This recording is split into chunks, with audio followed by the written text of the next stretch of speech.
Alrighty, Steeler Nation, welcome back to Steelers Nation Australia. Another live today and another chance where I'm wearing my headphones and via the title Steelers Live, Steelers Off Season and Team Building with Yuly. I have my special guest, Yuly. What's going on? Let's bring him in. G'day, the CEO of Pittsburgh. Oh, yeah. Yuly, how are you, mate? What's up? Put some respect on that name. Apparently, I need to. Oh, go on. Who gave you that title, or did you? I was born with it. It's tattooed on my butt cheek, right out of the womb. Yeah. Well, how long have you been living in Pittsburgh for? Now you're living in Philadelphia, right? But how long have you been living in Pittsburgh for? I mean, 22 years. Right. So born and raised. 23 years actually. Yeah. So you're like a true Yinzer. Oh yeah, I'm mega Yinzer. Love it there. I love everything about it. Like I'm like obsessive with Pittsburgh. I have Google Earth opened on another tablet and it is out in Pittsburgh and I just look at Pittsburgh and What is it? Even though I've been there 3 times, though, what is it about the city that just says it's just freaking awesome? What's one of the main things why it's great or a good city?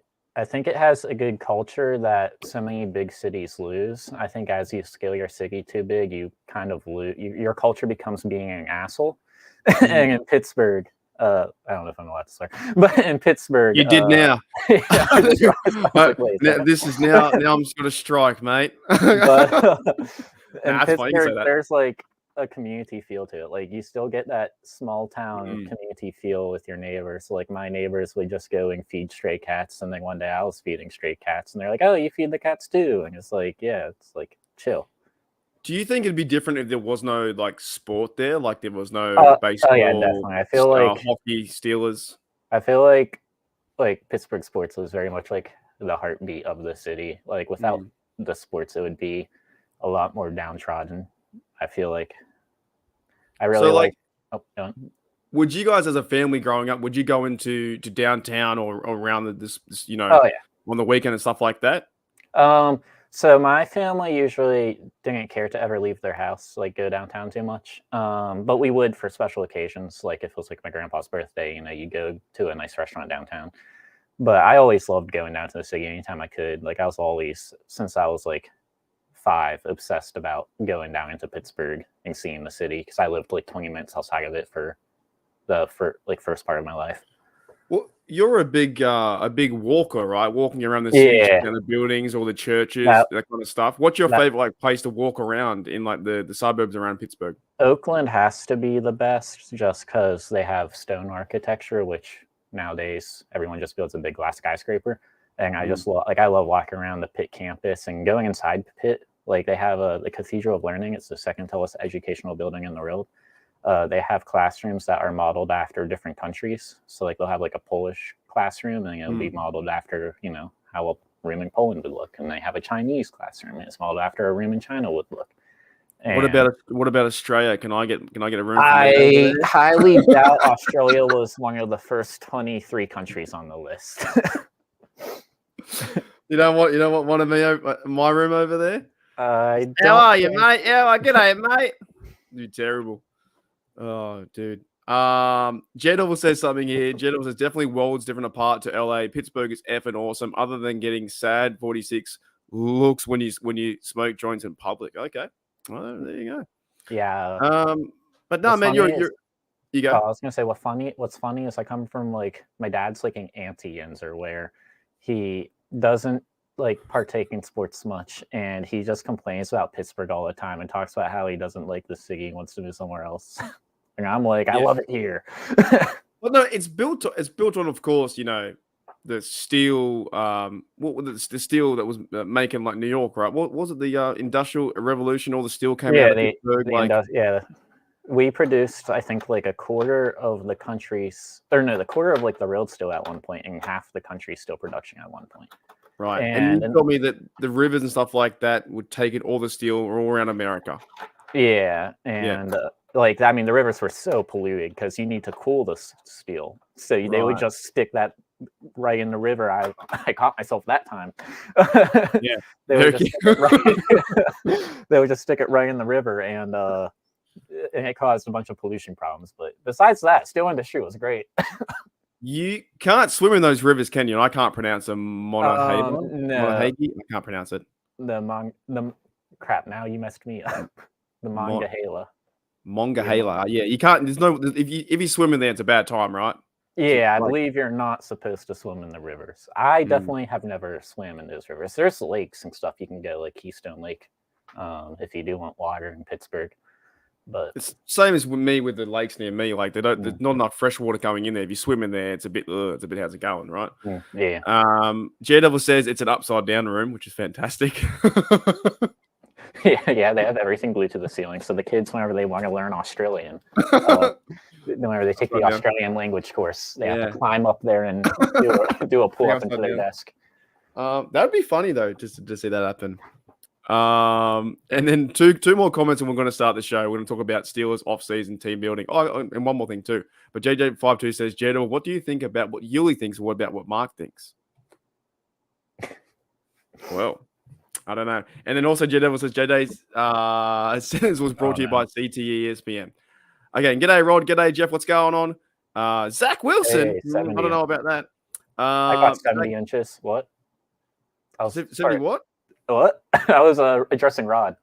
Oh, gotcha. No, Zach Wilson he wants a trade. I don't know what's going to happen. All right, Yuly, before we get into your presentation, we're going to a really mad show today with Steelers Live off-season team building. I'm pretty keen because I don't know what it is, and I'm pretty awesome to find that out. But what are your thoughts on this? The overall grading system, or the ranking out of 32, the cafeteria, the ownership, the head coach, all that kind of stuff. Does this matter? Should Pittsburgh Steelers be very worried about receiving 28 out of 32 as an organization?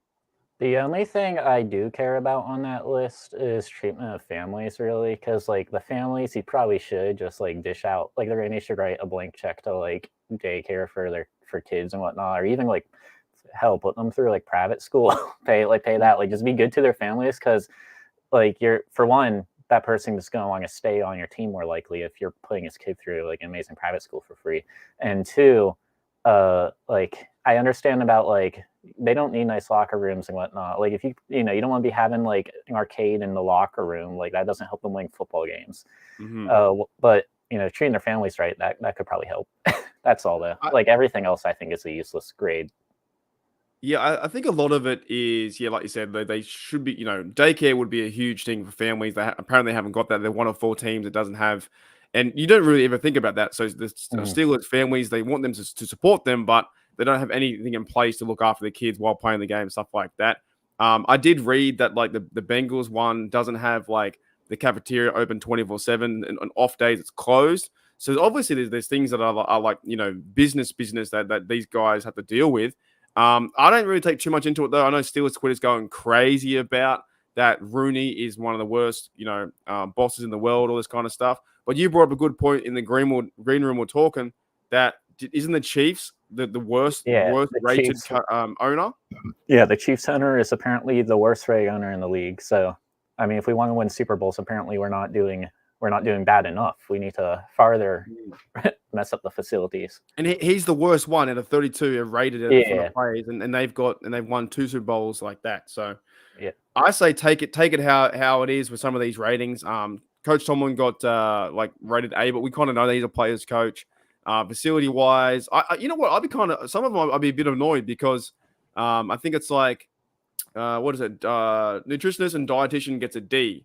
The funny thing is, there's probably only like 1 person or 2 people who are the nutritionists, and they're like, "What the hell?" You're breaking me out. Called out. It's like, I mean, that's just like a weird thing too, because I'm like, what gives a nutritionist a D? Like, I feel like that's just like, hey, make sure you eat this much protein. Like, you weigh this much, you need this much protein intaking a day. Like, so why are they doing that? Makes players so unhappy with them. Like, are they? If anything. I could only imagine them telling me, like, hey, you're eating badly. Stop eating badly.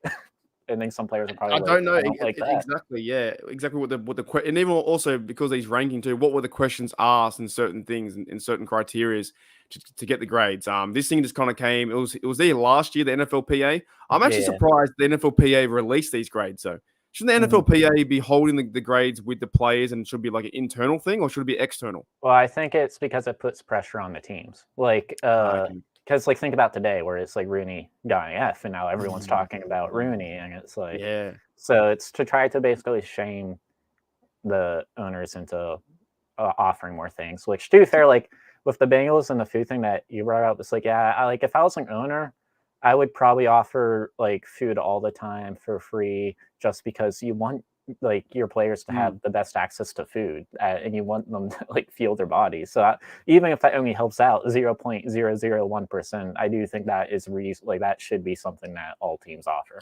Yeah, well, it does also give us a glimpse too. Because of course, it's a business and their employees and they're running the ball and all that kind of stuff. But it shows you that any business you can have unhappy employees. I just think the way Twitter ran with it today, like they always do, is like, oh, this team absolutely sucks. This is why we aren't winning championships, yada yada. But like you said, you can have the worst owner in the league and get 2 championships. Well, right? yeah, because what you gotta remember is with this poll, a lot of people are looking at this poll like it's an objective poll where it's a very biased poll. Like this poll is from the player's perspective, which is a very biased on how they want to see things. Like the owners could also then release grades on every player if they want to randomly, like have every owner grade the players or whatnot, or like or on what players do, and you get a very different side of the story. But I can't even. What grade does Kim Jong-un get as a nutritionist for his citizens? Yuly? Without getting me banned? He keeps them skinny. Alrighty, okay. Let's move on to the Yuly's part of the show. So I'm going to bring up the old slideshow and let Yuly take over. And today we're talking about Steelers team building with Yuly, mate. So take it away as whatever you want to do, and we'll just keep talking. So this is my finals presentation for my class at Yuly Dooley University. hoping to get a PhD in general management. What if I give you a grade F? Hey.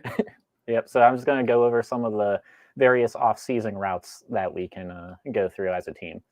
So the first thing, whenever you're in the off-season, that you got to look at is team needs. What do we need? So I ranked what my beliefs are for like the most needed positions. So I put center at 1 because we do not have a center. We have Nate Herbig, but he's a backup player. Cornerback at 2, that makes sense because Levi, he's gone, and Pearson, he wasn't good enough to be number 2, and he'll probably be gone. Tackle is number 3. I put tackle and not left tackle or right tackle because I'm happy if we keep Broderick on the right and bring in another left tackle, or I'm happy if we move Broderick over to left. Can I stop you there for a minute? Because a lot of fans do want to see Broderick go to the left. Does it overly matter if we go and get a left tackle now and Broderick stays right? Like, is that going to cause too much problem? I think it could be beneficial to our team because he's so good at run blocking and he's not as good at pass blocking. So, I mean, it depends. Like, he does have like the physical capabilities to be amazing at everything. So if he is just amazing at everything, including pass blocking, you move him over to the left because you do want your best pass blocker on the left. But if he does like stay always somewhat worse at pass blocking and he's just an elite run blocker, I do think we should try and keep him over at right tackle then, and then bringing a really good pass blocker on the left. J Devil says here Jones is a natural left tackle, right? And then let's say that he does stay right tackle. Would the Pittsburgh Steelers go and draft a left tackle that is also elite too? Well, we would get into that later. I think we should. I mean, I think like we should spend a second or higher on a tackle. I think you could get away with a third, but I mean, if you do a third, you're definitely moving Broderick back to the left tackle and having the 3rd round pick start on the right side. It would be not the best to start. I mean, like you think about last season, like we went up against Nick Bosa, then we had like Max Crosby, Myles Garrett. Like you do not want your 3rd round pick who are having to start because our tackles just aren't up to snuff going up against those guys, where you're more okay if a Broderick struggles against them. And a lot of times, right, they put their best pass rusher, I say pass rush, win rate rusher on the left tackle, don't they, to get to the quarterback on their blind side, right? Most time, 9 times out of 10. Yeah, it's TJ stays on the right, but almost everyone else usually prefers the left. I've heard a lot of people, other fan bases, who bag that theory out because he stays on the right. Yeah, I mean, there's arguments against it. Like they all complain, hey, the right side usually doesn't have as good of a pass blocker.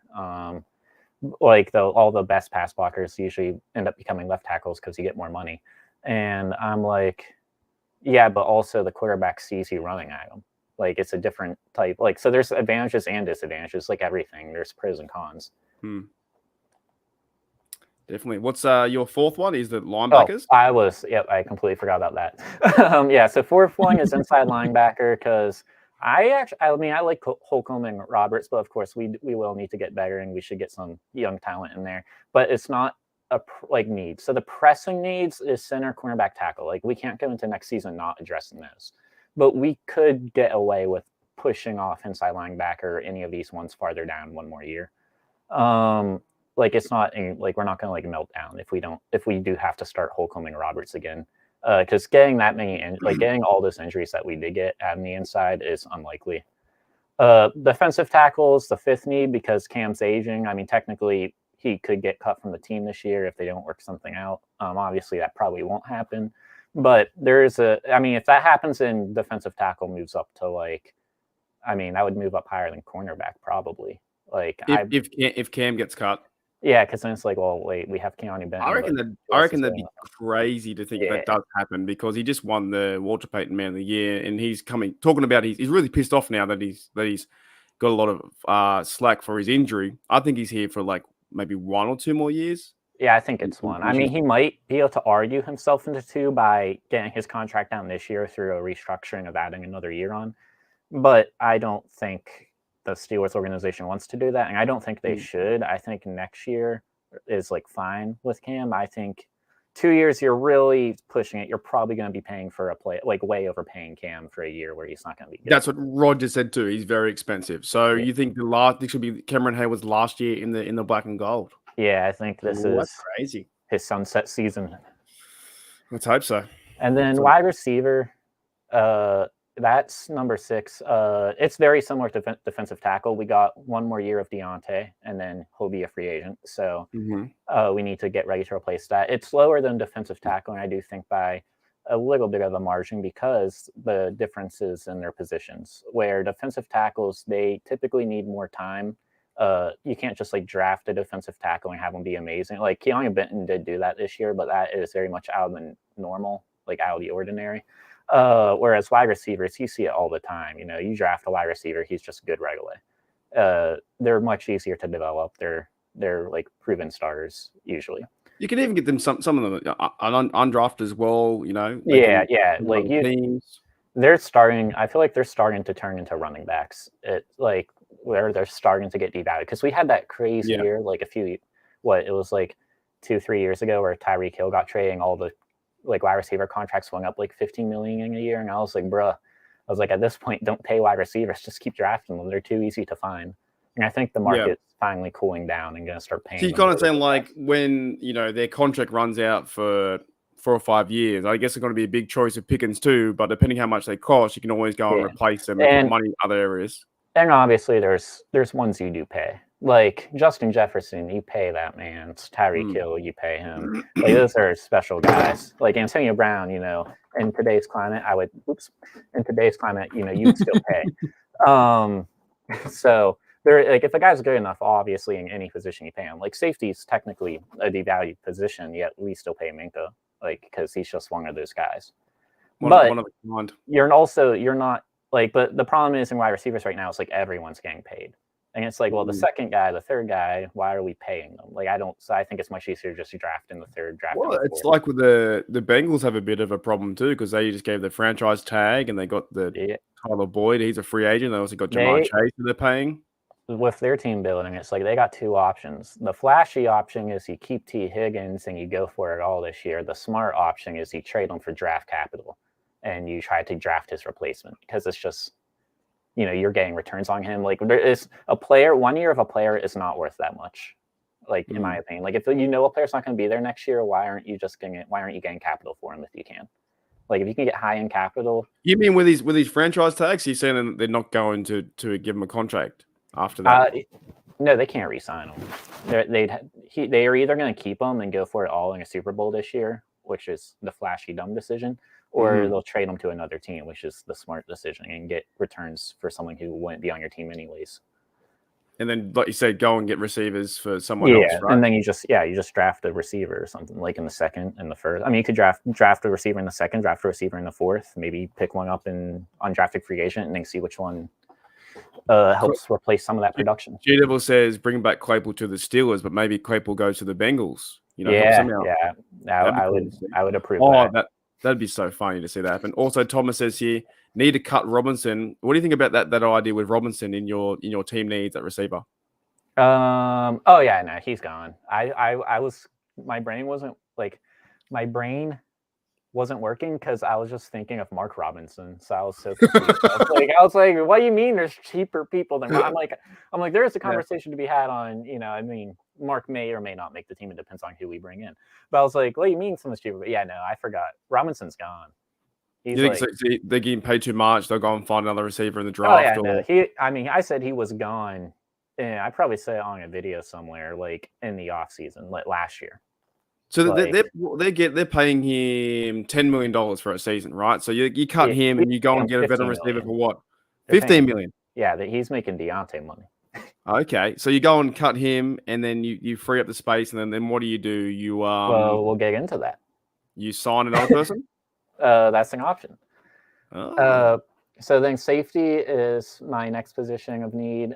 The reason it's so low, despite us needing one this year, is first of all, I mean, we could just keep Kazi. I think he's gone, but we could just keep Kazi and that'd be whatever. But also there's just so many safeties. It's so easy to get. Mike Robinson at receiver. I'd be down for it. Yeah, me too. Why not? Give it a crack. See what happens. And then guard is, I think, one that people don't really think about as being a team need. But it follows the whole defensive tackle wide receiver thing where next year James Daniels isn't going to be under contract, I believe. So that's a need. Yeah. So we'll go to the next slide. So I made a list of addressability within the drafting free agency out of 5 based on how easy I think it is to fix that need in that route. So in free agency, I put center at 3 out of 5 because you got like a really good option in Connor Williams, but there's not like a super overabundance. A lot of teams do need a center. Cornerback is super good with free agency. Like there's just a ton of options, and then also in the draft, there's a ton of good corners again this year. Tackle is awful in free agency. There's like no one. Like I think if we did want to skip out and like procrastinate drafting a tackle for one more year, we would probably just keep Dan Moore and then just keep having Broderick on the right.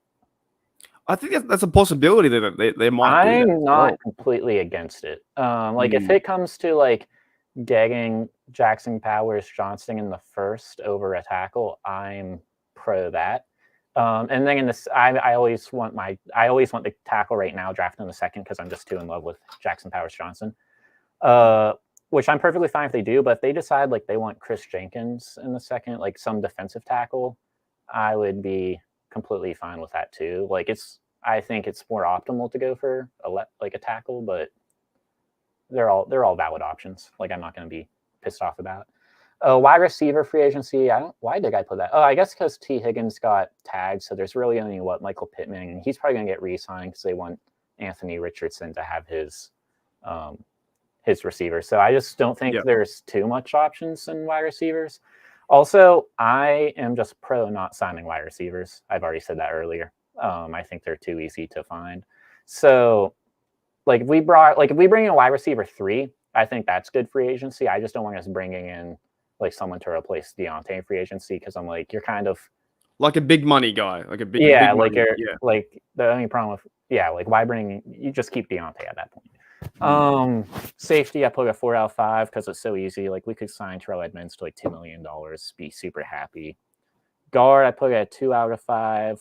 I'm not too big on I'm not too big on signing offensive linemen like we did with James Daniel, Isaac Samalu, and Mason Cole, but I much prefer like a homegrown offensive line. So I always prefer drafting myself for that. Center in the draft, I put 3 out of 5. I should probably raise that to a 4 out of 5 because Zach Frazier is a really good second option too. He's the other name I've been hearing about too. If Johnson isn't there, the Steelers will go center at that position, number 20. Yeah, the only reason I do have it at 3 out of 5 is there's really only like 3 good options at center. There's Jackson Powers Johnson, Zach Frazier, and Cedric Van Pran, who's from Georgia with Broderick. So like if we don't get any of those three guys, I would be really like, you're a little bit hesitant on like going into the season if we didn't pick up a free agent center. Like I just got Oh, go on. Sorry, I got a comment here from Dante. Says, I still like Mims to tackle in the draft. Might be possible to trade for a center, Yuly. Keep in mind, we're dealing with Omar Khan, not KC, Kevin Colbert. What do you think about that? I mean, Mims is my second choice. Like if Jackson Powers isn't available, Mims would be who I would go for, Mims or Latham. It's just I'm in love with Jackson Powers, so yeah. But Mims is definitely the most reasonable second choice. Like, I don't think cornerback at all is a reasonable, or I mean, it's somewhat reasonable in the first, but I really wouldn't like it. I'd like Quinyon Mitchell. Quinyon Mitchell would be a good cornerback. I just don't think it's worth it for us. If JPJ, is he going to fall to the Steelers, or the Steelers going to move up like they did with Broderick Jones? Quinyon Mitchell's gone. I don't think we'll draft him. I don't think it makes sense to. He might even go before us, but even if he's there, it's just like, why would we be able to, like, why would we want to draft another really good cornerback that's possibly really good? Like, keep in mind, there's a high chance he can. Oh, I mean center, sorry. The other JPJ. Oh, I got confused. I thought you were talking about cornerback. No, the other one. Wait, so what was the question then? So if JPJ, Jackson Powers Johnson, is he going to fall to the Steelers at 20? Or do they need to draft, trade up to get him at like 14, 15? I mean, I wouldn't want to trade up. I think we need to hold all of our capital. So if he does go before us, it just kind of sucks. But then we have to aim for Zach Frazier, which would probably be a trade down area where we might trade to like the beginning of the second or maybe the back of the first. Like trading with to pick 31 to the 49ers to let them get some more capital. Or no, they'd give us more capital. But yeah, I would like to trade back for Zach Frazier. I think 20 is too high for him, but we might take him anyways at 20 because you're really risking it because the Dolphins are the pick right after us and they're letting go of Connor Williams. Like we know for sure, one of the singers is probably going to be gone by pick 21. So yeah, and then so tackle, I put that as a 5 out of 5 in the draft. There is a ton of tackle options. There's Joel Olumiwa Fashanu. I pronounced that first name wrong, I believe. Talisa Fuaga, J.C. Latham, Amarius Mims, Jordan Morgan, Tyler Guyton. All these are first-round prospects. And I didn't even name all of them. I know I'm forgetting one or two. Like, there's a million tackle options in the draft, which is why I would much prefer Jackson Powers over Mims, because I think there's so many tackles in the draft that we can just grab one later, which we'll get to that. I'll move on to the next slide to show that off. So I want to go through two routes of addressing team needs. There's a flashy route and a smart route. The flashy route is where you spend much bigger, you do more moves, obviously, and the smart route's like you're following team building strategy that most teams should follow. So for the scenario one, I got a signing L'Jarius Sneed and Patrick Queen. Now, I highly doubt that would ever happen, even in the flashy route. Most likely the Steelers will only sign one. But since this is flashy, I'm like, we're gonna sign Terrell Edmonds to a 4-year, $3 million, L'Jarius Sneed to a 4-year, $80 million-ish, Patrick Queen to a 5-year, $75 million, and then Mason Rudolph back.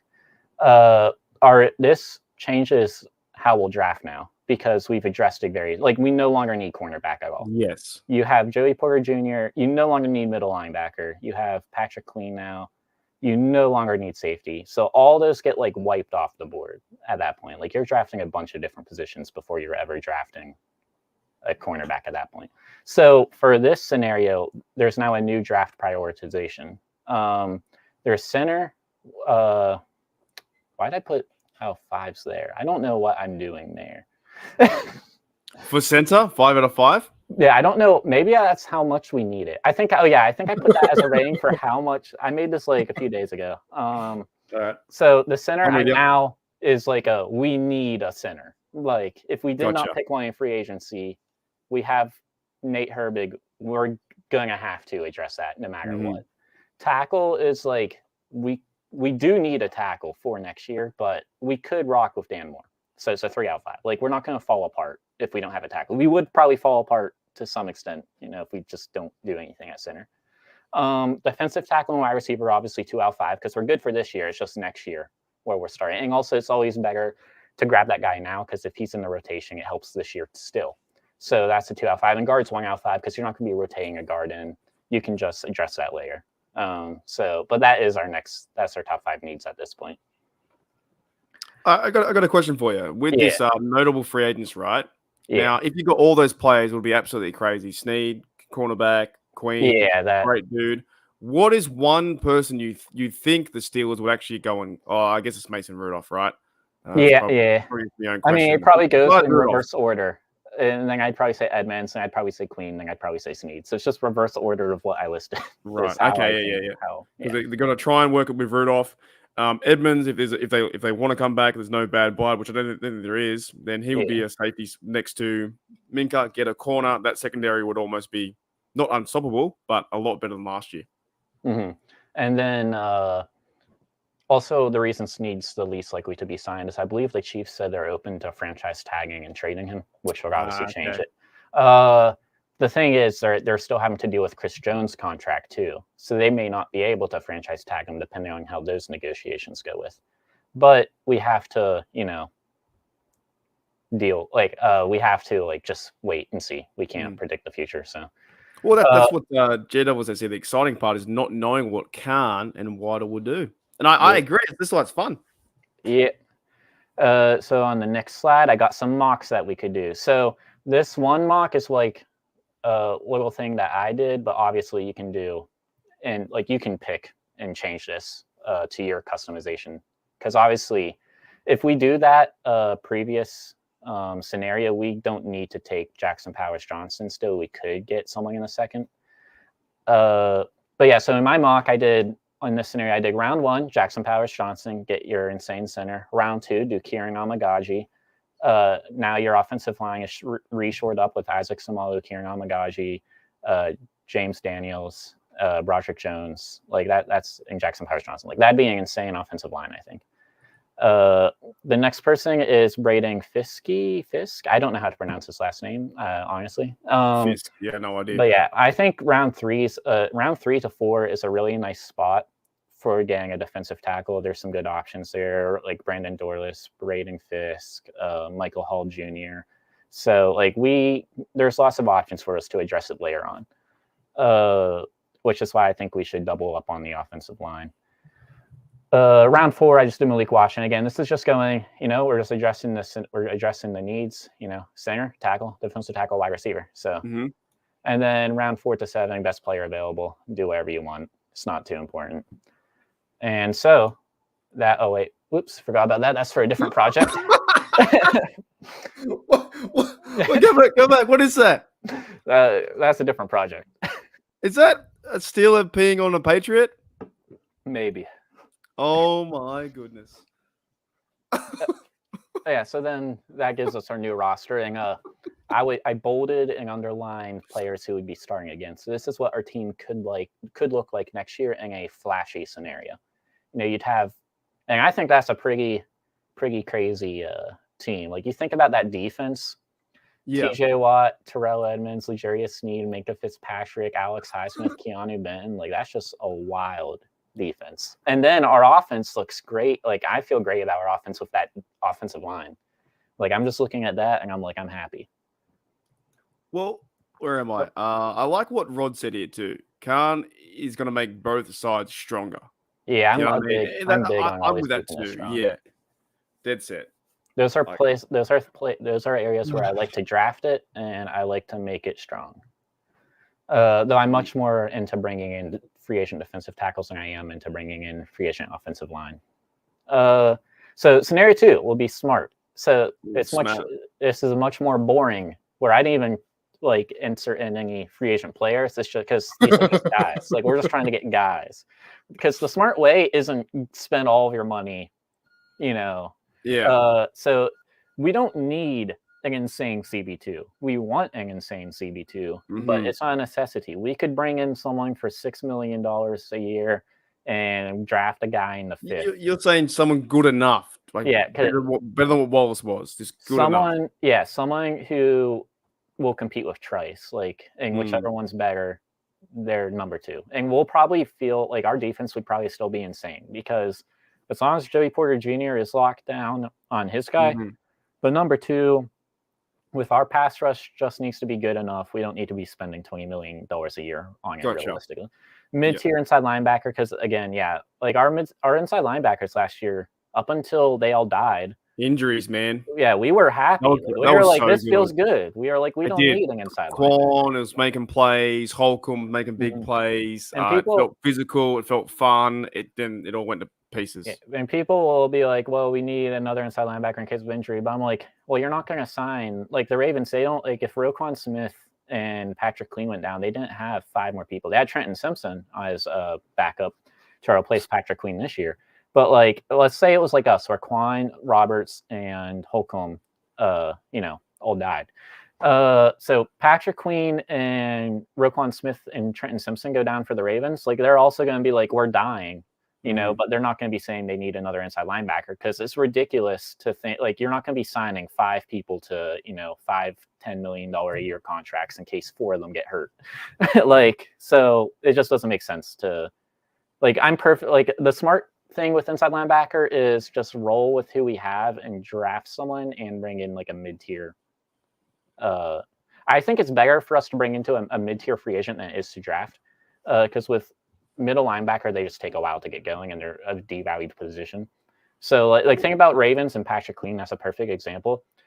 He wasn't doing. He was a first-round pick and he wasn't doing good enough to the point where they denied his 5th-year option just for him to break out. He developed farther. And some middle linebackers, 4 years into their contract, their rookie deal could still be developing. And now you're at the point where you have to pay him and he's good. So you're not getting any benefit of you could get a wide receiver and have him be amazing on that rookie deal for real cheap for 4 years. You can't do that with a middle linebacker in the same way usually.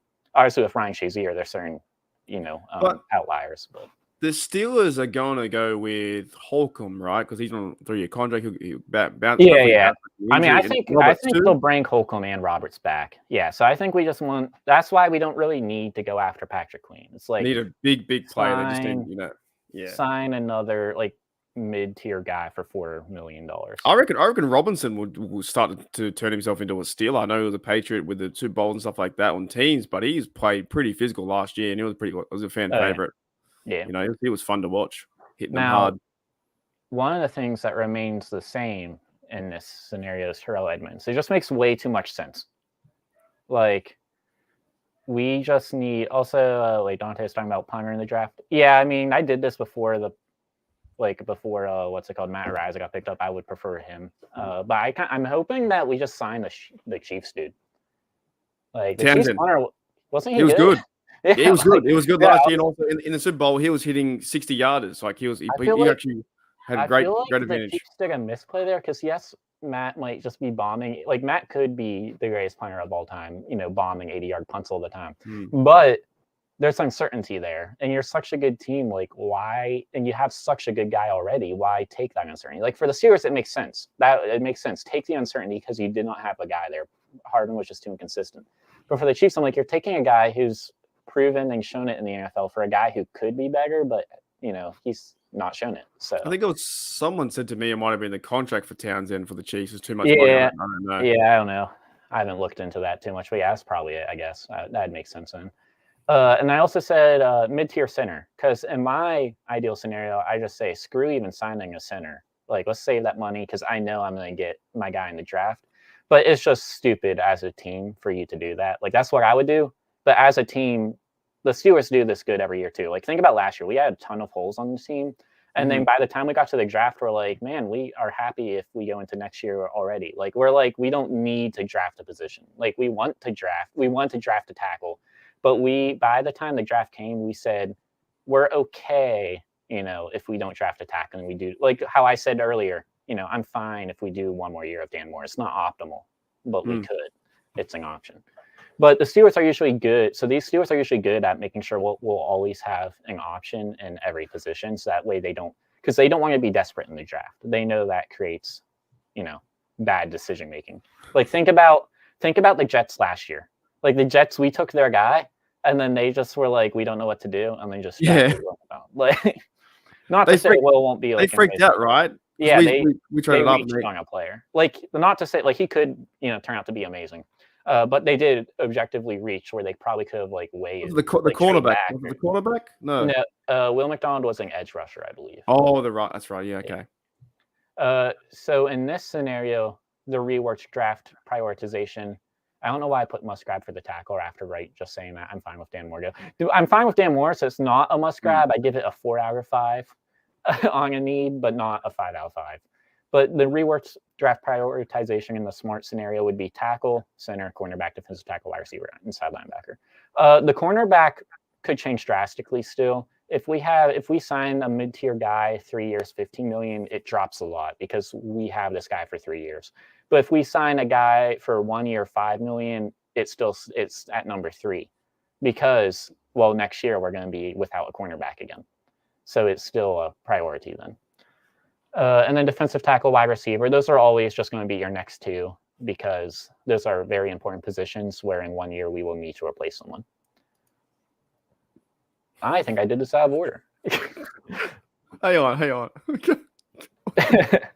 Oh, yeah. Addressing the interception in the room. I love that. Oh, yeah. So someone I saw... meant to be elephant. Yeah, because someone mentioned earlier in the needs, there is no quarterback. No and quarterback. I did that on purpose. Because if you plan on addressing the quarterback this year, you have to completely change everything about draft prioritization. And it just does not. It's like a different conversation. So I am against going this route, but I did make 3 scenarios for this route because it just does not make sense to really change quarterbacks this year, in my opinion. It makes sense to do it next year because you want the line built. And if we're trading away draft capital, you're not double dipping on the line. And if we're signing someone, I just don't believe in signing or like a Russell Wilson is a good idea unless it just to me, Russell Wilson isn't getting us a Super Bowl and he's not our future. So if it's not to push Pickett, why are we bringing him in? Like, why would we want him? And it's like that makes no sense to me. Like Ryan Tannehill, he's not winning us a Super Bowl. He's not our future. Why are we spending money bringing him in instead of spending it elsewhere? I agree. Yeah. So I'm not a change the quarterback guy. I love it. It says the interception in the room. Fantastic. But I do have some options. So I brought 3 scenarios. We got free agency. We could bring back Ben. I mean, that's always Whoa. What is that for real? Nah. Free agent. No. You can't bring back Ben. I mean, I'd be down. As a fan, I'd be down, but that's not going to happen. That's not this scenario. That's not this scenario. I know it wouldn't happen. I just want a picture of Ben in there because I like him. I just want to say one thing, man. It says here, Dante says, bro, this is crazy. The first presentation in HDU history. I tell you what, not knowing what's happening next is kind of exciting, but at the same time, really scary. I'm gonna have to get my report card back after this. Yeah. Okay. So quarterback scenarios. Yeah, just wait till like the 9/11 clip later. That will get me done. The quarterback scenarios is 1, free agency, 2, Justin Fields, 3, draft, because those are like the 3 things everyone's talking about. So I gave 1 option. Obviously, there's more options. Like in the draft, there's like 4 different things you could do. In free agency, there's a bunch of different options to do. But I think if you're doing those options, they all kind of follow the same thought process. So all these should like if I talk about Russell Wilson as the free agency scenario, it applies to like Ryan Tannehill, like almost the same, like how you go about business. So free agency scenario, here's 2 of the options. We got Russell Wilson and Ryan Tannehill. I do not like the scenario whatsoever. This is my probably like Russell Wilson on vet men would be fine. But Ryan Tannehill, I don't know what people are thinking with it. I think it can't happen. Surely not. We did Trubisky. There's no way Tannehill comes to being 35. It's not a thing. If we bring back Mason, but either way, with all this, I think we should be starting Pickett no matter what. Because if you're not our future and you're not bringing us a Super Bowl this year, why are you here? You're like, just be gone. You're wasting my time. You're wasting my money. That's how I think of it. So like Ryan Tannehill, you're wasting my time. You're wasting my money. Russell Wilson, technically, he could have like a renaissance. There is some mystery there. So if he brings vet men, sure. But otherwise, I'm of the thought process he's probably not too good nowadays. So you're saying that the Pittsburgh Steelers should go with Kenny Pickett because of they've invested the draft. They still have time. You know, it's only third year. It's not like not 5-7 years in. It's third year. It's how my quarterback philosophy is. You should draft always. I don't like bringing in free agent quarterbacks. Look at Russell Wilson, Deshaun Watson, Ryan Tannehill, Kirk Cousins. Like those aren't those guys. How many collective Super Bowls do they have? Well, there's other ones like Russell Wilson is all Matt Ryan, or all the other dudes who go to other teams. It never works out. You never see them go to any far as they can. Only one of those quarterbacks have a Super Bowl that I named, and they got with the team they were drafted on. So I'm not a fan. I guess it worked with Stafford. Stafford went to the Rams, but then they kind of imploded after that. The difference is Stafford was a level of quarterback that I went. That's a Super Bowl quarterback caliber player. Like with all these other players, I was like, they're done. Like whenever Deshaun Watson was getting traded for the Browns, there's too much uncertainty there with him at that point. He hadn't played football in 2 years. Yeah. Like that's insane. Like you see how players look. And it showed too. It really showed how him on the field was a really bad quarterback. They had to go to other players. But if it's like if there's a Ben or a Rodgers on the market, you can do that trade. Like the Jets bringing in Rodgers, obviously it's kind of backfiring right now. We'll see how the rest of it plays out. But that's a fair scenario to do because that's the guy who can win a Super Bowl. But anytime we were talking about bringing in free agent quarterbacks, it's almost always these guys that aren't going to get you anywhere. It's like, why are you doing it? Like, if anything, don't bring them in because you want to be worse to get a better draft pick at that point. Like, if he's not bringing you a Super Bowl and you don't have anyone you have hope for, like at least with Kenny, we still have a guy, so that's why we don't want to just be as bad as possible. It's like, yeah, don't bring in a free agent quarterback. But that's my free agent scenario is technically we could go with Russell Wilson. There is some mystery. I don't believe in it, but there is some mystery. And every other option sucks. But if we did that, the draft priorities, if we bring in like a Ryan Tannehill or Russell Wilson, I still don't think change. You still draft a tackle, a center, build up the line for next year. Justin Fields is a much more interesting scenario due to his skill set, age, and all that. So in this one, I said trade pick 52 this year and a 5th next year. I don't know what he's going to take, but I guess that's kind of what I've been hearing is somewhere around there. You have to trade a 2nd and 1 more pick if you really want to get him right now. It's similar free agent priorities, but 1 less high-end pick to address needs. So this is what I'm talking about where I don't want to I don't want to trade for a quarterback. We're giving up pick 52, which means we're no longer addressing defensive tackle, center, or corner, or defensive tackle, center, or tackle in the first 2 rounds, which I really think we need to address. Okay, let's say this goes through. They get Fields. Then what happens at the quarterback competition? Isn't Fields going to be number 1 regardless? Yeah, that's my thing too. Is I think he gets the job. Like I think you're getting rid of Kenny at that point. Like, me too. That's why I think that's why I think they won't do it because they're still pretty high on Kenny Pickett. Yeah, you don't trade a 2nd round pick to compete. Like that guy's playing. And then now you only have 1 pick, so you're no longer shoring up your offensive line for the next quarterback prospect. You now have a hole in your line that's not going to be fixed. And you're also now married to this quarterback. So now you can't even address quarterback if he does just suck. So it's like you're missing a high-end pick, so you can't address a hole. And now if he's not good, well, you can't then go for the quarterback next year, which if we keep Kenny this year, we're in perfect position to draft a quarterback next year. Like we have the team. That makes more sense to me. Build the line, go with Kenny, give him 1 more chance in the 3rd year. If he sucks, move on, get a quarterback and your line's built. Yeah, so it's like Justin Fields could be him, but first of all, you're paying him, so that sucks. But there's also a really good chance he's just not him. And then now we have O-line issues for our next quarterback, and now they're going to be coming into a bad situation like Kenny came into. Like, that's just not a smart idea. The Steelers were in like reverse draft mode for the years. Like, they should have went with offensive line over Najee and then offensive line over Pickett technically, and then striked at the quarterback. but they went with a running back first, then a quarterback, and then line. Whereas typically you want to do that. If you want the best scenario, you should do that backwards, where you get the running back after everything else. But is this more of a Omar Khan thing? Comes in now and really starts to make it his team. Yeah. I mean, it's just we were having some weird drafts, and they weren't necessarily bad. Like I was happy we took Pickett. I wanted him, and I'm still down. Like I still think he has a chance to be good, just like I think Justin Fields could be good, but you have to give up capital. So it's like, well, two things I have question marks on it. Why would I would I pay for the question mark and not take the free question mark? Like Kenny Pickett's a free question mark. He could be good. We don't have to do anything to give up. Like we don't have to give up. I agree. Yes. Justin Fields he could be good, but we have to give up our future for it. Like part of our future, I should say. I mean, it's not like obviously it's not. And if he's not, we're set back a few years again, right?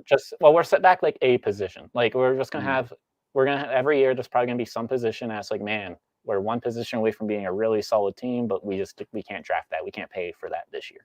We'll handle it a different year. So for this one, I did a draft because obviously, so if we want to draft a quarterback, I say we go all in. So this you're trading the house, and this really fucks up the team. But wait, to draft a quarterback number one, like this is number two, but yeah. Okay. So if we want to move up to like pick number two, you're trading 2 firsts, 2 seconds. You're gonna have to throw in Alex Highsmith. You're gonna have to give Washington some quarterback, so you give them Kenny.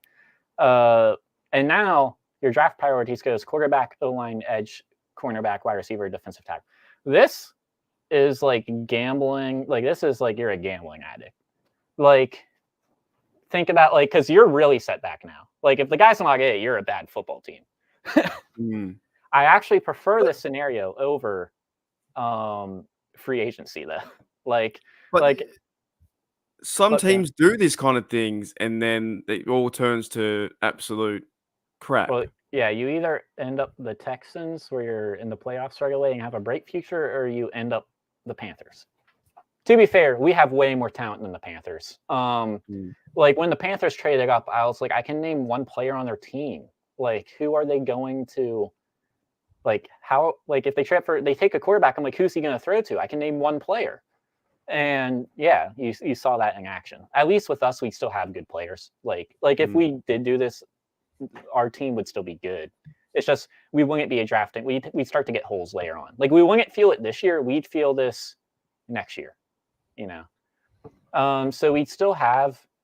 So we could get like Zach Frazier, Drake May, and then we have our quarterback. We have our center, but our tackle we have to address later on. So now we're keeping Dan Moore. He's starting this year, and we're probably having Gonclaves, who's much more likely to be a bust.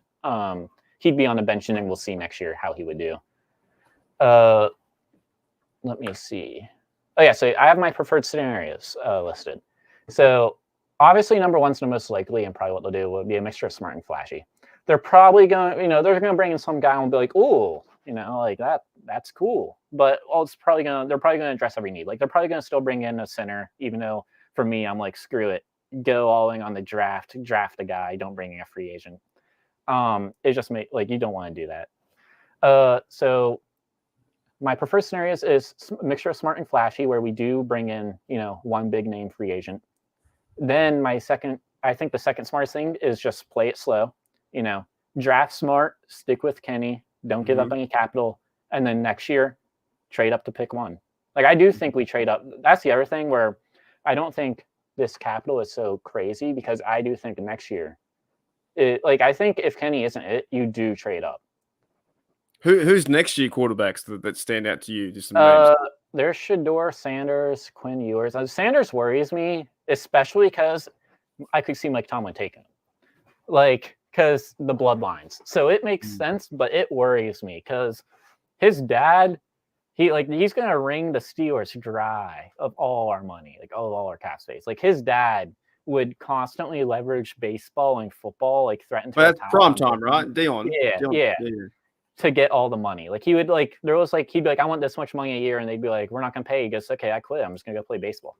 So he would just go play baseball, and then he'd come back and be like, oh, okay, so now they're offering me. He goes, hey, baseball, I want this much money. They go, no, you can't do that. I go, okay, I'll go play football for a year. So like he's very much about the business, and so that worries me, especially at the quarterback position where it's like we ain't gonna get no team friendly deal. He's gonna be making $65 million a year if he is good.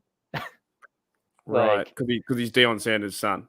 Yeah, so I kind of hope we don't go in that direction and we go with someone else. Isn't there like Archie Manning too? Peyton Manning's son in the draft too? Isn't he next year? Archie Manning, I don't think so next year. I think he's 2 years out.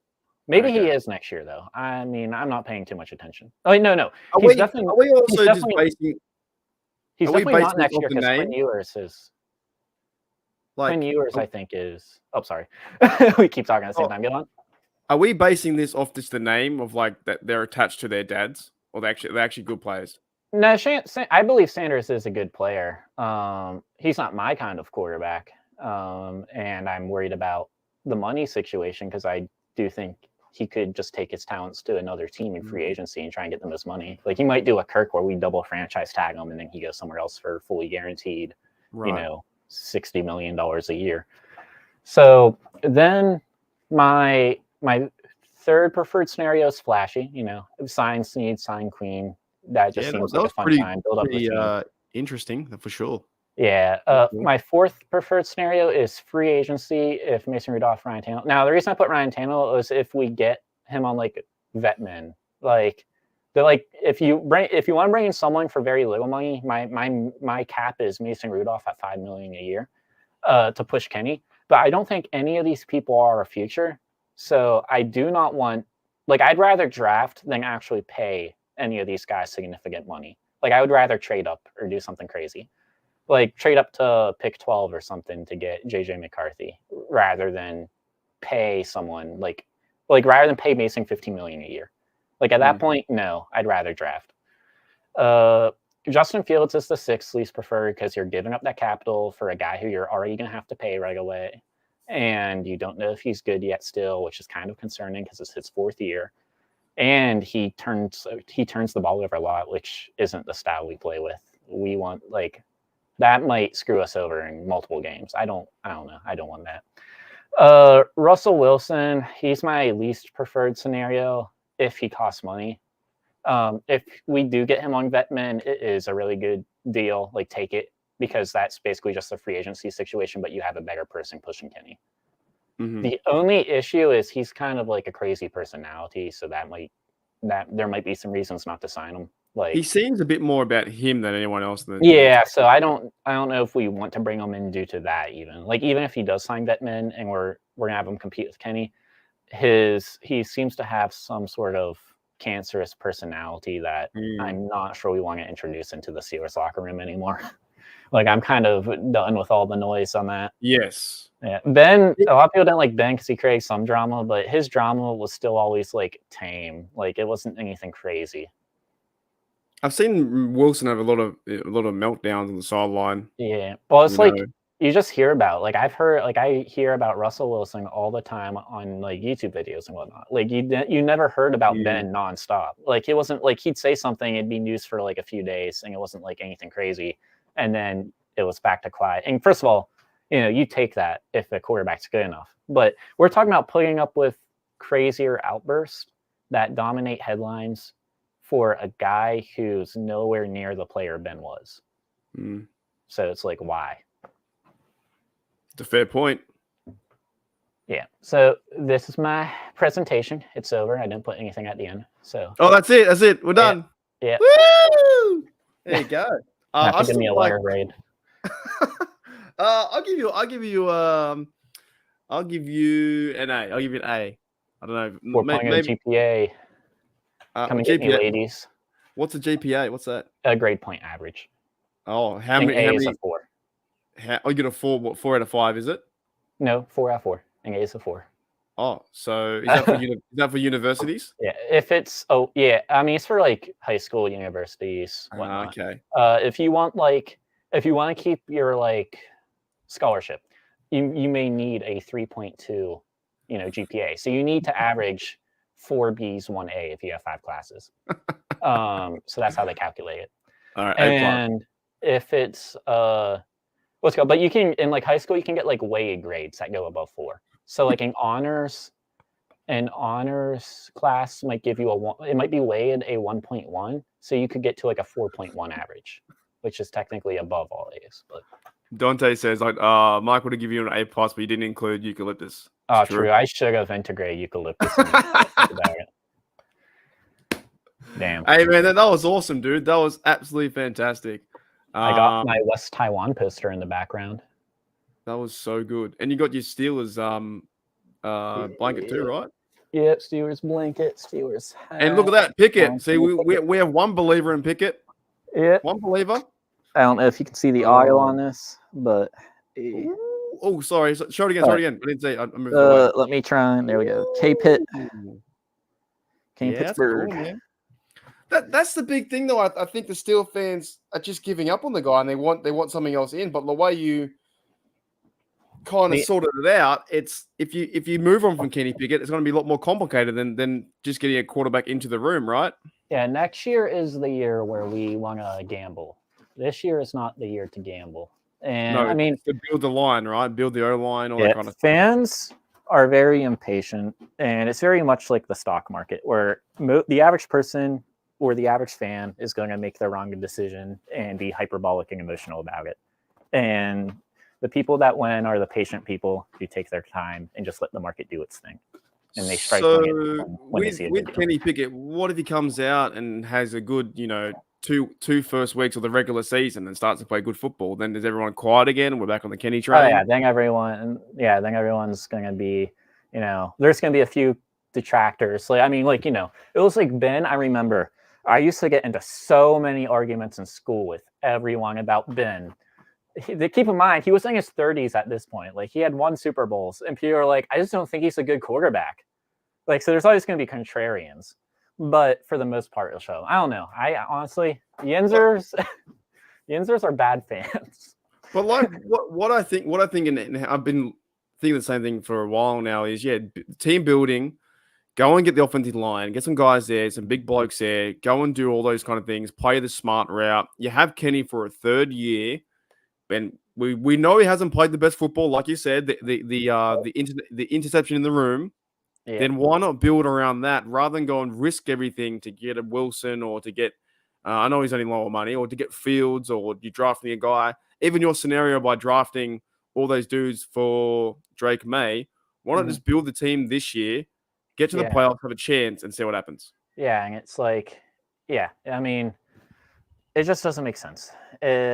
Kenny hasn't played without Matt Canada. He's played a game in like a quarter without Matt Canada. You got injured, right? Yeah. Yeah. So that's actually one thing to keep out too, is I am worried about his injuries, obviously.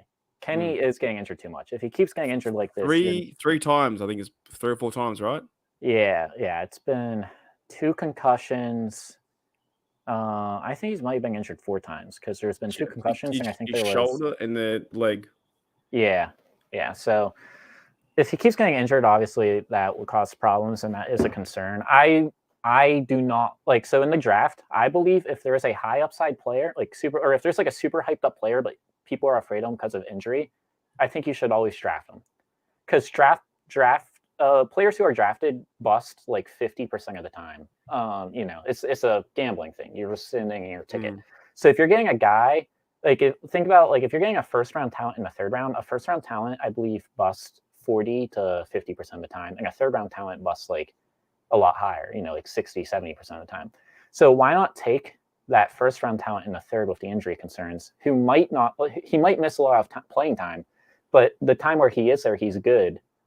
Like, if he's only available half the time, as like if you have a really good cornerback, but he gets injured a lot as your number 2, and you got him in the third, and he's there half the time, you love that because, you didn't give up too much to grab him.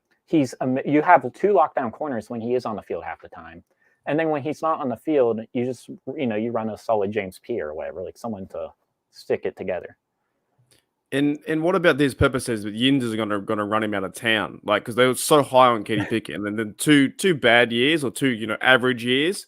Haven't seen the explosion that we wanted to, One but I still like the pass to Pickens to win the Raider game. I thought was fantastic. The Ravens game in his rookie year.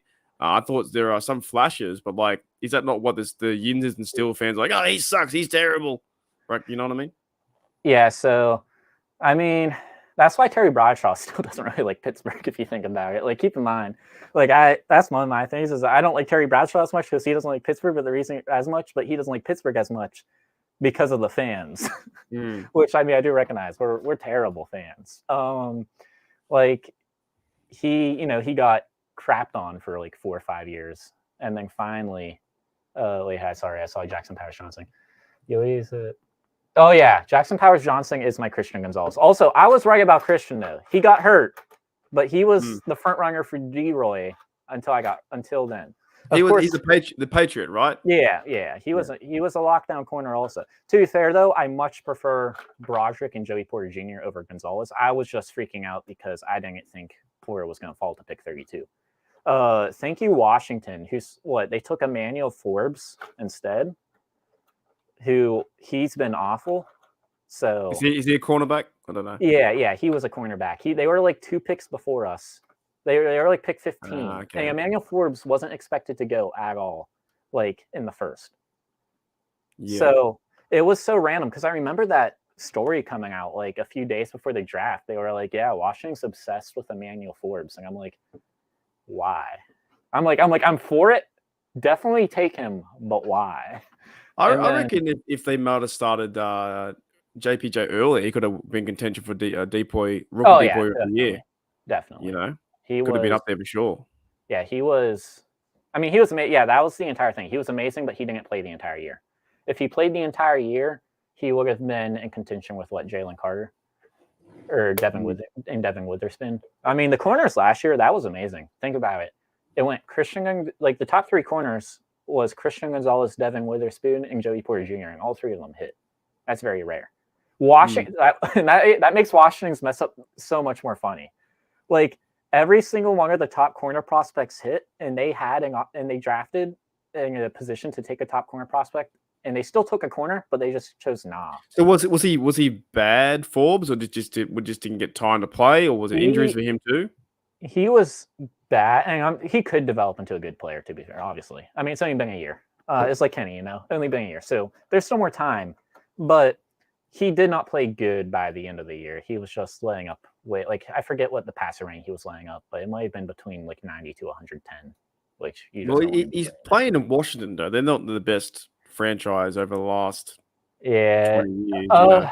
Yeah, and that's the thing. He could turn it around, especially because he does have a really good argument that they traded away both of their edge rushers midseason. Now that I think about it, you remember that they traded away what's his face on the 49ers and wait, who was that? The guy on the 49ers. I can't remember his name. And then Sweat on the Bears. I can't remember. What's the guy's chat? What's the second round, or what was the guy that the 49ers got for a third? This is where I get so like I can't even remember this draft coming up. You know what I mean? I get so confused with all the names because I remember we moved to the Jones. There was talk about getting JPJ at the first, and we got him in the second, and then we got Buddy. Then we got who was the third pick? Darnell. Yeah, Darnell. Yeah, and he fell down. It was like we got all the players we wanted. Another thing for fans to keep in mind is think about how hyped up we were on like certain players, just because they're like it's like instant gratification of drafting them now. Like everyone, I'm saying, keep that in mind for whenever you always talk about trading up with people. It's like it's always a bad idea to trade up. Usually, like obviously, you have to do it at certain points. Like if we want the quarterback next year, we should trade up. If we wanted Troy Polamalu, didn't we trade up for him? So it's like, and that was like an amazing thing. But most of the time, you don't want to trade up. You end up with Devin Bush. Right. Mistake. It's almost always like just going by statistics, better to trade back because you get 2 chances at the lottery that are slightly a few percent worse each on succeeding, rather than 1 for the big ticket. Like it's kind of like diversifying your investments versus YOLOing it all on GME. against but that was the right move though, wasn't to trade up to get Jones though, right? It all worked out, didn't it? Oh yeah, no, that there's like, and that's what I'm saying. There's certain times where you have to do it, but that also we knew the Jets were going to take a guy, so we traded up. Because didn't we trade back to get one of our picks back, and then we got Washington anyway? Well, no, that's what I was also going to talk about. Is like think about Washington. People like he was so hyped up, but he hasn't really done much. Like I mean, he's blocking. No, he hasn't. He's solid. Blocking's good, but yeah, he has like that's not worth a third. Hmm. Like we got Javon Hargrave with third. We got Alex Highsmith with a third. Like that's not technically he wasn't worth. But if you go back last year, everyone super hyped, and I'm still hyped up for him. Like I still think he'll be good. I'm excited if he develops, because he'll be a monster if he does. Well, develop. the thing is that in the offense they didn't throw to him, and then nor did they even throw to tight ends last year. So and that's down to the coaching, the quarterback as well, scheme, all that kind of stuff. But he's a tremendous run blocker and he's a big unit. You can play him that way. I think sometimes we do go to stats and go, well, he didn't get any stats, but he's out there doing all the blocking, and him next to Jones is fantastic. Yeah, well, there was times where he wasn't doing the blocks to his best even, which is like because he was blocking really good for a tight end, but he wasn't blocking to the level you'd hope for him. Like he's not blocking to the value of like what a third round pick would be in just pure blocking.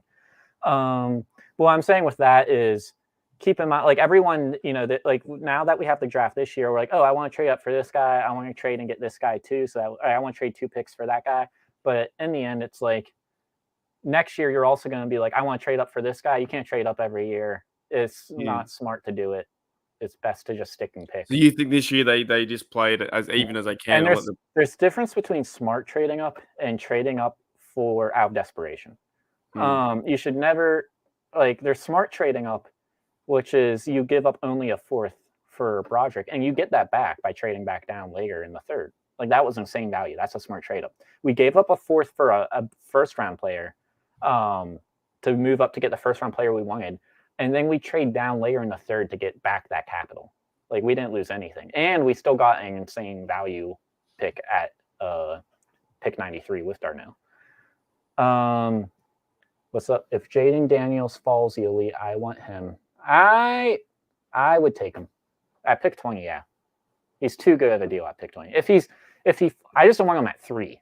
I don't want to be trading. Would that not change everything you just said in your presentation though? It wouldn't that change on the offensive line? Yeah, that's another route. I mean, realistically, if we did get him, we were just talking about. It's funny because I just gave a speech about trading up. Realistically, if we did get him, I would want us to trade up. And I think it's not a dumb trade up. I think it's a smart trade up. And I don't mean trade up to get him. I mean trade up to still address offensive line. I think you then would trade back in to get a Jackson Powers Johnson or Marius Mims, and you would give up more capital than what it would typically be worth. And it's not a smart decision typically, but it would be a smart decision in this scenario. The reason it is smart to trade away like next year's 1st, next year's 2nd, then is we want to put the quarterback in the best situation right away. So it's worth not having those draft picks next year, because if we do get an insane value on Daniels, it's worth us taking the center and giving up to. So I know nothing about this guy, right? So Jaden Daniels, he's a LSU Tiger, 6'4", massive dude, 40 TDs. Lamar. So he's good, right? Like he's a good. Oh, yeah. He's insane. Quarterback. I'm not the biggest fan of running quarterbacks, and I wonder with his receivers were absolutely insane on his team. Like both his receivers are good. One of his receivers is probably going to be gone by pick 5, and the other receiver is going to be gone in the top 25.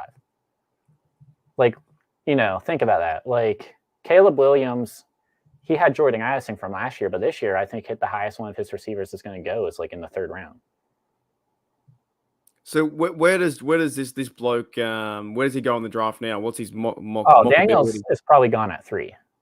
It's just if he does fall at 20. Why would he fall if he's that high rated? I think he'll go at pick 2 actually to Washington or someone else. I think people are going to get just bored of Drake May and they're going to talk themselves out of him just because he's just been such a good it's like how Caleb Williams is getting talked out of, but Caleb Williams is to a different level. So Caleb Williams has so much hype that whenever his getting talked out of being like the best is he's still the best. He's just not as big of a gap. What's crazy is I feel like these teams like Washington and those low teams always drafting these quarterbacks every second or three or 4 years though. You know what I mean? I mean, well, you either have a quarterback like or you don't. You kind of have to every 3 years if you don't have a guy. Until you find the right guy. Yeah, because I mean, quarterback is just a lottery ticket, even more so than the rest of the draft. Like you're really just throwing in your ticket.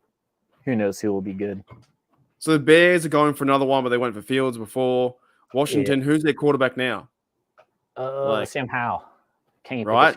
class? Didn't they go him for 2 years? So they're talking about quarterback.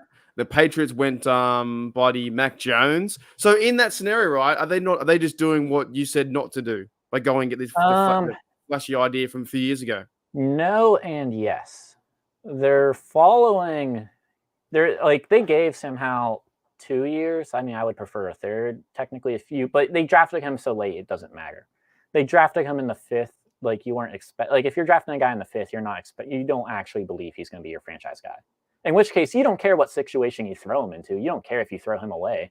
Like you don't care about the question marks on that guy because you never saw him as a guy. Like you never saw you don't believe in the perceptions of there being question marks on him. And then with Mac Jones, he was a first round pick, and he does follow the same like trend you would with Kenny, where you do want to give him time, but they did give him time. They did give him 3 years. This is the time where you do throw away Mac Jones, but the Patriots should still not go with a quarterback because they didn't build the team up correct. That's what I'm saying though. Yeah. Like it seems like they keep just doing the same thing. Yeah. Get a quarterback, they struggle with it with all the offensive line and whatever, and they're not getting the right pieces and players. Next minute, 3 years again, they struggle again in the same thing. They go and get a quarterback again. That's what it feels like. Yeah, but that's just because like quarterbacks are like so. The way it works is, let's say next year, Kenny's not it. It's our perfect year to go and try and get our quarterback. We get our guy. We have him for 3 years. He's not it. But now our team isn't to the same level as like preparedness for a quarterback. We probably should just still take a quarterback, like in those 3 years later. Because again, even though Kenny failed, even though the other guy failed, and even though our team's not in the most perfect position for it, as long as we do have a decent amount of weapons for him, obviously you don't want to throw him into nothing like Bryce Young. But if we do have we'll still have a George Pickens, we'll still have like a Broderick Jones, like we'll still have guys. And the reason you still want to throw a dart at the board is because that's what drafting quarterbacks is. It starts at the board. So why not take a guy and see if he is able to overcome adversity and roll the dice anyways.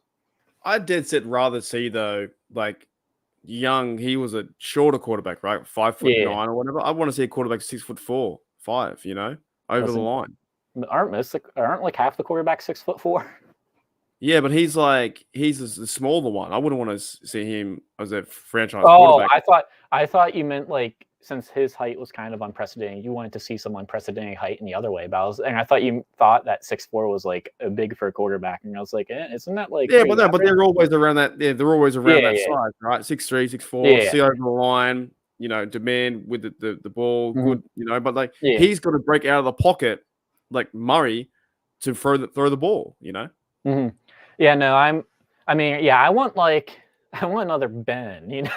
Like it's hard to find them. But I want another tough guy who throws ball far and can scramble, but won't run it. I don't like. It won't get hurt. We'll get hit kind of thing. Yeah, or get hurt but play. Ben got hurt a lot. Like Ben was an injury-prone quarterback to some extent, obviously because he put himself into situations where other quarterbacks just wouldn't get injured because they wouldn't take those hits. But so he wasn't really injury-prone, but he did put himself into injury-prone situations. But it was perfectly fine. We didn't care because he just played through the injury, and that's fine if you do that. But if you're a running quarterback, and that's what scares me about them a little bit more, is if you're a running quarterback who runs to run, you can't, like if you get injured, you can't still just keep playing. Like if your legs don't work, you can't just go back out there. Like Ben, he'd run, he hurt his leg, they'd throw on the boot, and he couldn't move next game, but he could still launch the ball 60 yards. He might take more sacks that game, but you're still getting Ben at 80%. Didn't Ben come in for 1 year when Landry Jones got injured and he came in like with a broke shoulder or something? Yeah. won the Yeah. No, I remember. Yeah, I remember that because I was freaking out. And then yeah, Ben won the with an game. injured arm played better than Landry Jones. Yeah, he won the game and Landry won the start. Yeah. And but yeah, Um, I want a pocket passer who scrambles, but their eyes are always downfield, which I think Kenny can do that, which is why I still like him as a question mark, like as a lottery ticket, you know. I just don't understand why people are giving up so easy on 2 years. Yeah, third year, yeah, you figure it out next year. One more chance and you build everything else. When he didn't play for half the first year and he missed significant time in the second year. That's true. Like the amount of games he's played isn't 3 seasons. The amount of games he's played is like a season and a few games, if that. I don't know how many starts he has. Let me do that. How many? While you're doing that too, there's a name I want to bring up to you, which I think is fantastic, and maybe you can help me out. What about Kool-Aid? Oh yeah, that's what is going on with this bloke's name? Yeah, I love the draft because you get to always see new ways people are naming their kids. Because whenever, like, what is that? What does Kool-Aid mean? What's that? In my town, we had. Wait, do you not know what Kool-Aid is, or do you not know why it's a name? Both. I'm looking it up now. Wait, you don't know what Kool-Aid is, man? What is Australia doing to you? Is that like? It's a drink? Is that like drinking something that everyone else drinks or something like that? Yeah, Kool-Aid. You drink as a kid. Yeah, we don't have like I think we call it cordial. But so basically, there's the Kool-Aid guy, and whenever you say "oh no," he runs through a wall and he screams, "Oh yeah!" And that's Kool-Aid. I saw that from Family Guy. Oh yeah.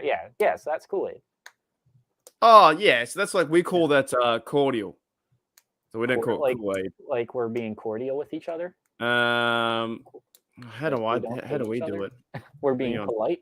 Nah, hang on. Cordi. Bro, I swear that's a word for like obviously. Yeah, we call it this. How's it spelled? Bro, that's a word for warm and friendly. Oh wait, no, you have an extra I in there. Cordial. Yeah, cordial. Weird. So maybe it's similar. But no, I kind of knew what it was, but why would you name your kid Kool-Aid? Oh, people love giving their, like, since doing Uber here, bro, the amount of, every day, I'm just like, bro, I don't know how to say their name. Like, they'll be like, who's this? I hate it because a lot of people will just be like, hey, it'll be like, for Mike, and I'll be like, yeah, for Mike. But every once in a while, you'll get, like, some random-ass name, and they'll be like, who's this Uber for? And I'm like, for, and they're like, oh, okay. So this guy's he's named after a drink. Yeah. Is that his nickname though? Not his real name, surely not. No, I mean, it's on the draft. I assume it's his real name. Kool-Aid. Although who knows? Because I mean, there's like what Amon-Ra is like. There's like not Amon-Ra. There's some players who have just some weird first names that we never. He's named after the Kool-Aid Man because the grandmother was a nickname. So it's his nickname, but now it's his real name, kind of thing. Yeah, I mean, he played for Alabama, so I assumed he lived in the South. So that just feels like a very Southern nickname. That's not you'd never see a kid. You'd never see a kid named Kool-Aid up here, up north. Oh, there was a kid I knew in school. His middle name was Dangerous. Ooh. A lot of last names in the U.S. are based off what your family did as a profession. Like if you have like the last name Carpenter, it's because your family came over as carpenters. Yeah, my last name is Davison, Davison. What am I? Son of Davy. So you did David's. you were working the corner for people specifically named David only. Jeez. No, but it's like Smith was a blacksmith, stuff like that. Makes more sense. Yeah, exactly. I'm waiting for Perna to do his weird names. Like the name Hunter. That's like you hunted. You know that Perna does these weird names with the draft. Oh yeah. I love that. I mean, I don't think he's going to do anything. Like I feel like the name made itself. I don't know what more you do with Kool-Aid. But I wait because he got some real weird ones in there, and then like even was it Hip and Hammer last year? He's a Bengal. I don't know where he is now. Maybe he's in the XFL. Yeah, there was a few weird names last year. Wasn't there one guy you wanted to draft because of his name? Yeah, Hip and Hammer. Oh, that was one of them. Yeah, Matt Kippenhammer. Was there a Kuntz last year? Yeah. He's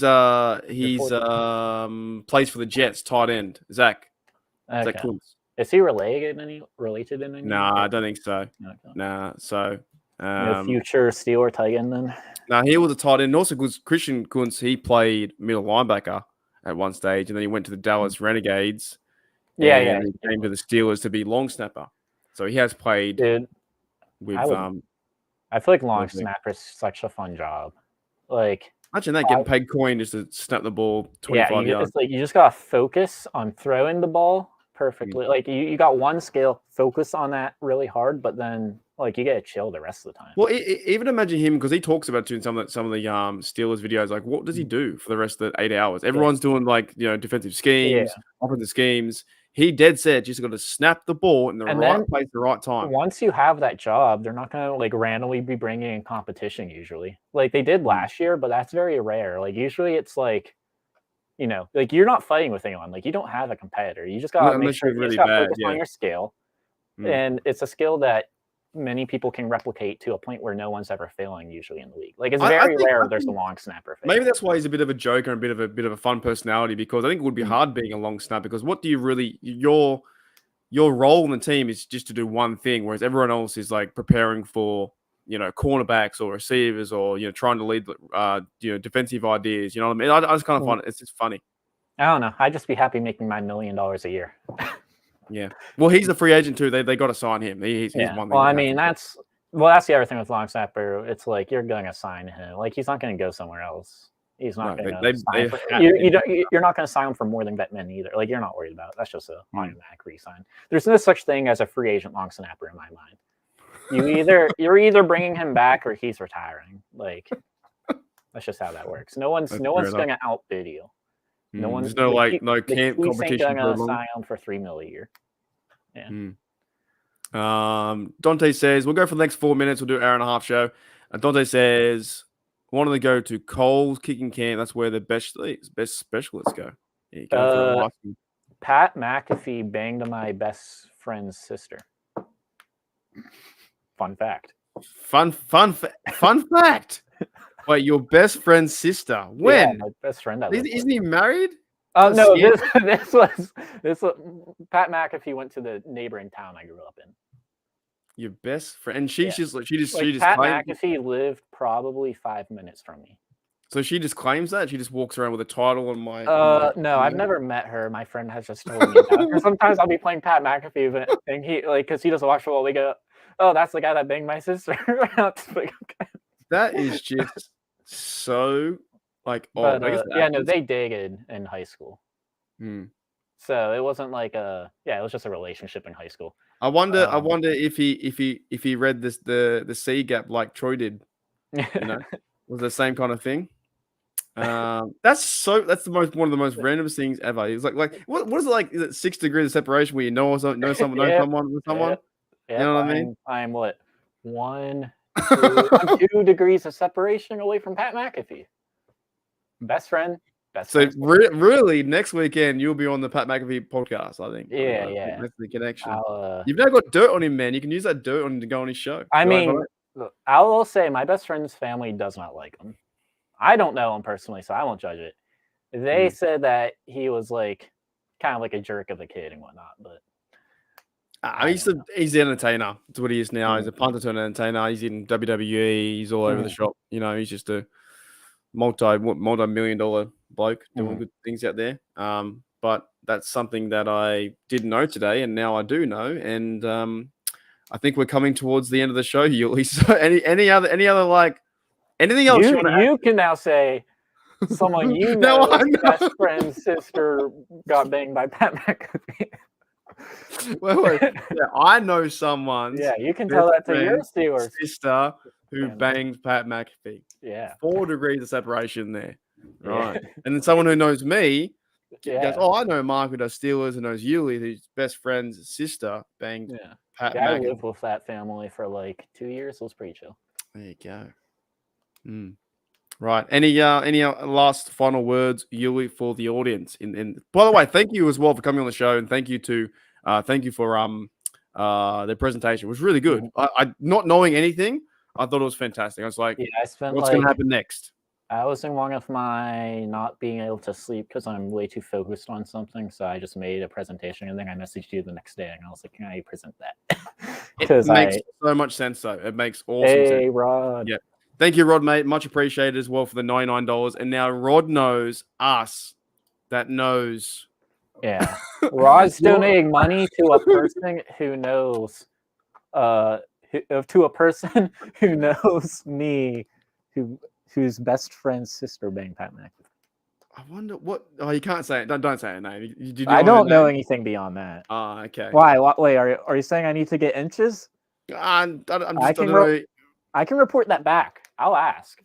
I just don't know, like, if she's like proud of it. If she goes into coffee shops and she walks in and says, "Hey, I've banged Pat." No, it's more so my friend just finds it funny. Like, my friend's a very blunt dude, so like if like he hears Pat McAfee, he just goes, "Oh," he goes, "Oh yeah, that guy banged my sister." Like, he's just blunt. It's just it popped in his mind. Oh yeah, that's the guy that dated my sister.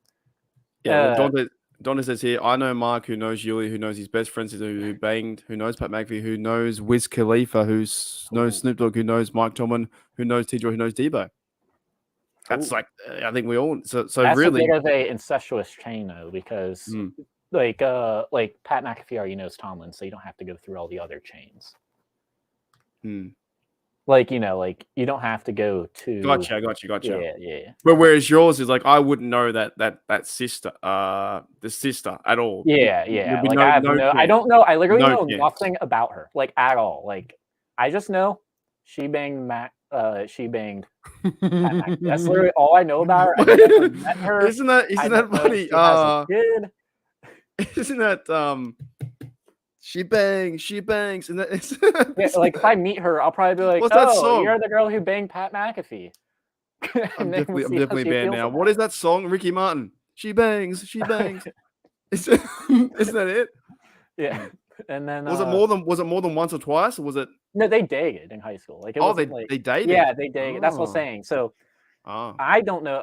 That's how my friend just always puts it that way because he finds it funny. They were in a relationship in high school, and that's what I was saying is apparently the family. I don't know. The family has a low opinion of them, but I don't know. So